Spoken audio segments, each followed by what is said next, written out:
ശങ്കുട്ടിദാസ് ഇപ്പോൾ മുഖ്യമന്ത്രിയുടെ പേരിൽ ജീവനക്കാർക്ക് മെസ്സേജ് പോയി.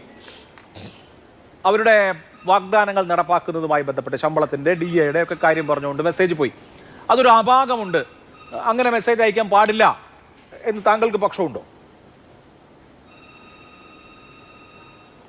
അതല്ലല്ലോ ഇവിടുത്തെ യഥാർത്ഥത്തിലുള്ള പ്രശ്നം. നോക്കൂ, എനിക്ക് തോന്നുന്നു ഈ ചർച്ച ശരിയായിട്ടുള്ള ദിശയിലല്ല മുന്നോട്ട് പോകുന്നത്.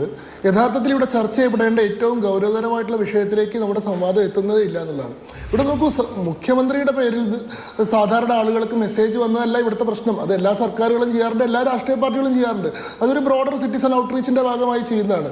അത് ഈ വോളണ്ടറി ആയിട്ടുള്ള ഡാറ്റാബേസുകളിൽ നിന്ന് കളക്ട് ചെയ്യുന്ന ഇൻഫർമേഷൻ വെച്ചുകൊണ്ട് എല്ലാവരും ചെയ്യുന്നതാണ്. അതല്ല ഇവിടുത്തെ പ്രശ്നം. ഈ ഡാറ്റ എവിടെ നിന്ന് സോഴ്സ് ചെയ്തു എന്നുള്ളതാണ് ഇവിടുത്തെ പ്രശ്നം.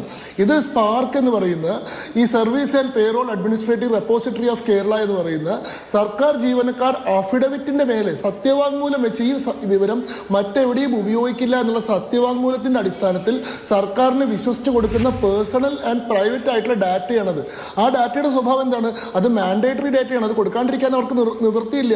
അത് പർപ്പസ് ലിമിറ്റഡ് ഡാറ്റയാണ്. ഇന്ന കാര്യത്തിന് വേണ്ടി മാത്രമേ ഉപയോഗിക്കുള്ളൂ എന്ന് പറഞ്ഞുകൊണ്ട് കൊടുക്കുന്ന ഡാറ്റയാണ്. അത് റെസ്ട്രിക്റ്റഡ് എംപ്ലോയി ഡാറ്റയാണ്. ഈ ഉദ്യോഗസ്ഥരുടെ സർവീസ് കാര്യങ്ങളുമായി ബന്ധപ്പെട്ടല്ലാതെ മറ്റൊരു തരത്തിലും ഉപയോഗിക്കാൻ പാടാത്ത ഡാറ്റയാണ്. അങ്ങനത്തെ ഡാറ്റ സത്യവാങ്മൂലത്തെയൊക്കെ അവഗണിച്ചുകൊണ്ട് സർക്കാർ പ്രചരണത്തിന് വേണ്ടി എടുക്കുന്നു എന്നുള്ളതാണ് ഇവിടുത്തെ ഡാറ്റ ബ്രീച്ചാണ് ഇവിടുത്തെ പ്രശ്നം. സർക്കാരിൻ്റെ ഏജൻസികൾ തന്നെയാണല്ലോ ഇത് കൈകാര്യം ചെയ്തത്. ഇവർക്ക് മെസ്സേജ് അയക്കുന്ന ആൾ തന്നെയാണല്ലോ ഇപ്പോൾ ഇതിൻ്റെ കസ്റ്റോഡി എന്ന് പറയുന്നത് അസംബന്ധമാണ്. സാധാരണഗതിയിൽ സർക്കാർ ജീവനക്കാർക്ക് ശമ്പളം കിട്ടുമ്പോൾ അവർക്ക് CMOന്റെ വാട്സാപ്പിൽ നിന്നല്ല നിങ്ങളുടെ ശമ്പളം ക്രെഡിറ്റ് ആയിട്ടുണ്ട് അല്ലെങ്കിൽ നിങ്ങളുടെ പെൻഷൻ ഇത്ര ദിവസം കളക്ട് ചെയ്യണമെന്ന് പറയാറുള്ളത്. അപ്പോൾ ഏജൻസി മാറി. ഇത് മൂന്ന് ഏജൻസിയാണ്. ഈ സ്പാർക്ക് കൈകാര്യം ചെയ്യുന്നത് ഫിനാൻസ് ഡിപ്പാർട്ട്മെന്റിന്റെ കീഴിലാണ്. ഈ കേരള സ്റ്റേറ്റ് IT മിഷൻ ആണെങ്കിൽ അത് ഡിപ്പാർട്ട്മെന്റ് ഓഫ് ഇലക്ട്രോണിക്സ് ആൻഡ് ITയുടെ കീഴിലാണ്. CMO കേരള എന്ന് പറയുന്ന വാട്സ്ആപ്പ് ഗ്രൂപ്പിന്റെ നിയന്ത്രണം എനിക്ക് തോന്നുന്നു CMO കേരളയുടെ കീഴിൽ തന്നെ ആയിരിക്കണം. ഇവിടുത്തെ പ്രശ്നം എന്താണ്? ഇവിടെ സ്പാർക്കിലുള്ള data Kerala state IT mission എന്ന് പറയുന്ന ഉപാധിയെ കൊണ്ട് എക്സ്ട്രാക്ട് ചെയ്യിച്ച് ആ ഡാറ്റയെ പ്രോസസ്സ് ചെയ്തിട്ട് അത് CMO കേരളയുടെ വാട്സപ്പ് വഴി അയച്ചു എന്നുള്ളതാണ്. ഇത് മൂന്നും സർക്കാർ ഏജൻസികൾ തന്നെയാണ് എന്നുള്ളതുകൊണ്ട് ഡാറ്റ ബ്രീച്ച് അല്ലാണ്ടേ ആവുന്നില്ല. ഒരു ഉദാഹരണത്തിന് ഞാൻ പറയാം. ഞാനിപ്പോൾ നാളെ എനിക്ക് ഒരു വീട് വെക്കാൻ വേണ്ടിയിട്ട് എൻ്റെ 10 സെന്റ് സ്ഥലം തരം മാറ്റാൻ വേണ്ടിയിട്ട് പഞ്ചായത്തിലൊരു അപേക്ഷ കൊടുക്കുന്നു എന്ന് വിചാരിക്കുക. അതിൻ്റെ അടുത്ത ദിവസം എനിക്ക് KSFIൽ ഒരു മെസ്സേജ് വരികയാണ്, 10 സെന്റിൽ ആകർഷകമായിട്ടുള്ള വീട് വെക്കാൻ വേണ്ടി 25 ലക്ഷത്തിൻ്റെ ലോൺ തരാൻ ഞങ്ങൾ തയ്യാറാണെന്നുകൊണ്ട് മെസ്സേജ് വന്നാൽ അത് ഡാറ്റ ബ്രീച്ചാണ്. കാരണം ഈ പഞ്ചായത്തിൽ ഈ പറയുന്ന അപേക്ഷ കൊടുക്കുന്ന സമയത്ത് KSFIക്കാർ ഇത് അറിയണമെന്ന് ഞാൻ ആഗ്രഹിച്ചിട്ടില്ല. ഇത് പർപ്പസ് ലിമിറ്റഡ് ആയിട്ടുള്ള ഡാറ്റയാണ്. നമ്മുടെ രാജ്യത്ത് നിലനിൽക്കുന്ന പ്രൈവസി നിയമത്തിന്റെ അടിസ്ഥാനപരമായിട്ടുള്ള തത്വം എന്താണ്? It is a consent heavy law. അതുമായി ബന്ധപ്പെട്ട് പറയുന്നുണ്ട്. ശങ്കു, ഒറ്റ കാര്യം, ഇപ്പോ 2024 തെരഞ്ഞെടുപ്പിന് മുമ്പ് ഈവൻ തെരഞ്ഞെടുപ്പ് പ്രഖ്യാപിച്ചതിന് ശേഷവും വികസിത ഭാരത് സന്ദേശം പ്രധാനമന്ത്രിയുടെ പേരിൽ ഇതിപ്പോ പിണറായി വിജയന്റെ അഭ്യർത്ഥനയുടെ രൂപത്തിലാണെങ്കിൽ അന്ന് നരേന്ദ്രമോദിയുടെ അഭ്യർത്ഥനയുടെ രൂപത്തിൽ മെസ്സേജുകൾ വന്നല്ലോ. അതെല്ലാം സർക്കാരിന് ഇങ്ങനെ മെസ്സേജ് അയക്കാൻ വേണ്ടിയിട്ട് പൗരന്മാർ കൺസെന്റ് കൊടുത്തിട്ട് അയച്ചതാണോ? ഞാൻ പറഞ്ഞ അല്ലല്ലോ. എങ്ങനെയാണ് ആ ഡേറ്റ്? അതായത് ഇപ്പോ എനിക്ക് അല്ലെങ്കിൽ അനിൽകുമാറിന് അല്ലെങ്കിൽ അരുൺകുമാറിനൊക്കെ പ്രധാനമന്ത്രിയുടെ കത്ത് വരുന്നത് നമ്മുടെ നമ്പർ എവിടെ നിന്നാണ് കേന്ദ്ര സർക്കാർ സോഴ്സ് ചെയ്ത് ഇങ്ങനെ മെസ്സേജ് അയക്കാൻ? ഇവിടെയും ബാധകല്ലേ അത്?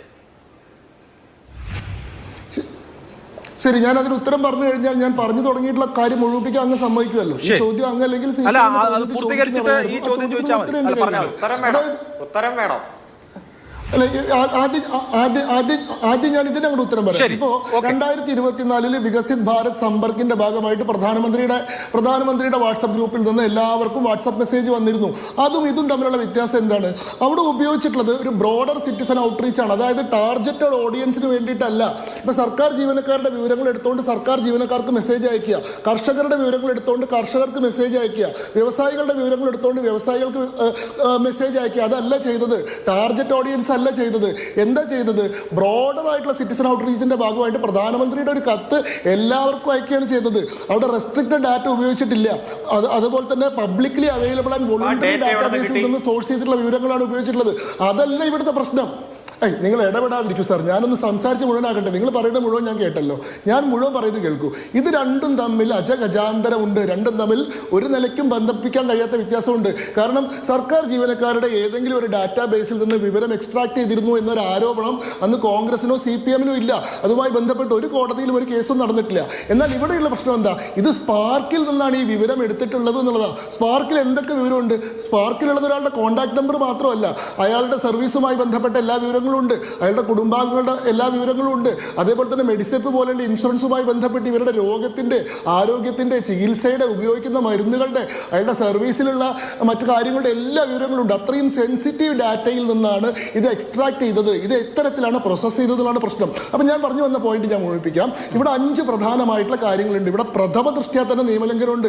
അതുകൊണ്ടാണ് ബഹുമാനപ്പെട്ട ഹൈക്കോടതി ഇത് അടിയന്തരമായിട്ട് നിർത്തിവെക്കണം എന്ന് പറഞ്ഞത്. ഓർഡർ ഇറക്കിയിട്ടില്ല, ഓറലി ഡയറക്ട് ചെയ്തിട്ടുണ്ട്. എന്താണ്? ഒന്ന് ആർട്ടിക്കിൾ 21 വയലേഷൻ, ഭരണഘടനാ ലംഘനമുണ്ട്. റൈറ്റ് ടു പ്രൈവസി എന്ന് പറയുന്ന ഭരണഘടനാപരമായിട്ടുള്ള അവകാശത്തെ, കൺസെന്റ് ആണ് ഇവിടുത്തെ ഏറ്റവും പ്രധാനപ്പെട്ട കാര്യം. ഞാൻ കൊടുക്കുന്ന ഡാറ്റ എവിടെ ഉപയോഗിക്കണം എന്നുള്ളത് എൻ്റെ തീരുമാനമാണ്. എനിക്ക് ഇഷ്ടമല്ലാത്തൊരു സ്ഥലത്ത് അത് ഉപയോഗിക്കുന്നത്, നിങ്ങളുടെ ആവശ്യപ്രകാരം അത് ഉപയോഗിക്കുന്നത് ഭരണഘടനാ ലംഘനമാണ്. 2, ഇവിടെ നിലനിൽക്കുന്ന സ്റ്റാറ്റ്യൂട്ടിന്റെ വയലേഷനാണ്. ഇവിടെ digital personal data protection act of 2023 എന്ന് പറയുന്ന ഒരു നിയമമുണ്ട്. ആ നിയമപ്രകാരം ഒരാൾ എന്ത് കാര്യത്തിന് വേണ്ടിയിട്ടാണോ ഒരു ഡാറ്റ കൊടുക്കുന്നത് ആ കാര്യത്തിന് അത് ഉപയോഗിക്കാവൂ. അതല്ലാത്തൊരു കാര്യത്തിന് ഉപയോഗിക്കണമെങ്കിൽ ഇവിടെ അടുത്ത് പ്രയർ കൺസെന്റ് മേടിച്ചിരിക്കണം, മുൻകൂർ അനുമതി മേടിച്ചിരിക്കണം എന്ന പ്രൊവിഷൻ ഉണ്ട്. അത് വയലേറ്റ് ചെയ്തു. നിലനിൽക്കുന്ന സുപ്രീം കോടതി വിധികളും ഹൈക്കോടതി വിധികളും വയലേറ്റ് ചെയ്തു. സുപ്രീം കോടതിയുടെ 2017 പുട്ടുസ്വാമി ജഡ്ജ്മെന്റ്, അതേപോലെ തന്നെ ബഹുമാനപ്പെട്ട കേരള ഹൈക്കോടതിയുടെ 2020 സ്പ്രിംഗ്ലർ ജഡ്ജ്മെന്റ്, സ്പ്രിംഗ്ലർ കേസിലെ വിധിയിൽ ബഹുമാനപ്പെട്ട ഹൈക്കോടതി പറഞ്ഞു ഒരാളുടെ ഡാറ്റ എന്ത് ആവശ്യത്തിന് ഉപയോഗിക്കുന്നതിന് മുമ്പ് അവരുടെ കൺസെന്റ് മേടിച്ചിട്ടാണെന്ന് പറഞ്ഞു. അപ്പോൾ നിയമപരമായിട്ടുള്ള ലംഘനമുണ്ട്, ധാർമ്മികമായിട്ടുള്ള പ്രശ്നമുണ്ട്. കാരണം ഈ വിവരം ഉപയോഗിക്കുന്ന സർക്കാരിന്റെ പരിപാടികൾ പൊതുസമൂഹത്തെ അറിയിക്കാൻ വേണ്ടിയിട്ടല്ല, സർക്കാരിനെ നയിക്കുന്ന പാർട്ടിയുടെ നായകന്റെ തെരഞ്ഞെടുപ്പ് പ്രചരണത്തിന് വേണ്ടിയിട്ടാണ്. ധാർമ്മികമായിട്ടുള്ള പ്രശ്നമുണ്ട്, വിശ്വാസലംഘനത്തിന്റെ പ്രശ്നമുണ്ട്. ഒരാൾ സത്യവാങ്മൂലത്തിന്റെ അടിസ്ഥാനത്തിൽ ഞാൻ എൻ്റെ സർവീസ് കാര്യങ്ങൾക്ക് വേണ്ടി മാത്രം തരുന്ന വിവരം വേറെ എവിടെയും ഉപയോഗിക്കില്ല എന്നുള്ള ഉത്തമ ബോധ്യത്തോടു കൂടി ഞാൻ തരുന്നു എന്ന് പറഞ്ഞിട്ടുള്ള വിവരം നിങ്ങൾ നിങ്ങളുടെ ആവശ്യത്തിന് വേണ്ടി ദുരുപയോഗം ചെയ്യുമ്പോൾ അതിൽ ധാർമ്മികമായിട്ടുള്ള പ്രശ്നമുണ്ട്. ഏറ്റവും വലിയ പ്രശ്നം, ഏറ്റവും ഗൗരവമുള്ള പ്രശ്നം, ഈ ഡാറ്റ മിസ്യൂസ് ചെയ്യപ്പെടുമോ? അതായത് ഇത് ഈ പറയുന്ന സ്പാർക്കിൽ നിന്ന് IT മിഷൻ എക്സ്ട്രാക്ട് ചെയ്ത് മുഖ്യമന്ത്രിയുടെ CMOയുടെ വാട്സപ്പ് ഏജൻസികൾക്ക് കൊടുക്കുന്നതിനിടയിൽ മറ്റാർക്കൊക്കെ ഇത് കിട്ടിയിട്ടുണ്ട്. ഈ ഡാറ്റ ഏത് തരത്തിലായിരിക്കും ഇനി ഉപയോഗിക്കപ്പെടുന്നത്? ഇത് ഏത് രീതിയിലാണ് ഇനിയുള്ള സ്വകാര്യ ഏജൻസികളോ അല്ലെങ്കിൽ മറ്റ് പ്രൈവറ്റ് പാർട്ടികളോ ഈ ഡാറ്റയെ പ്രോസസ് ചെയ്യാനും അത് ഉപയോഗിക്കാനും പോകുന്നത്? അത് ഏറ്റവും വലിയ, ഏറ്റവും ഗൗരവതരമായിട്ടുള്ള പ്രശ്നമാണ്. സാധ്യത ഇവിടെ ഉണ്ട് എന്നുള്ളതാണ്. ചപ്പടാച്ചി പറഞ്ഞുകൊണ്ട് ഒഴിവാക്കാൻ പറ്റില്ല. ശരി, അല്ല അങ്ങനെ ഒരു തേർഡ് പാർട്ടി ഇവിടെ ഉണ്ടോ? ഉണ്ടെങ്കിൽ അത് ഗൗരവതരമായ ഡാറ്റ ബ്രീച്ച് ആണ്.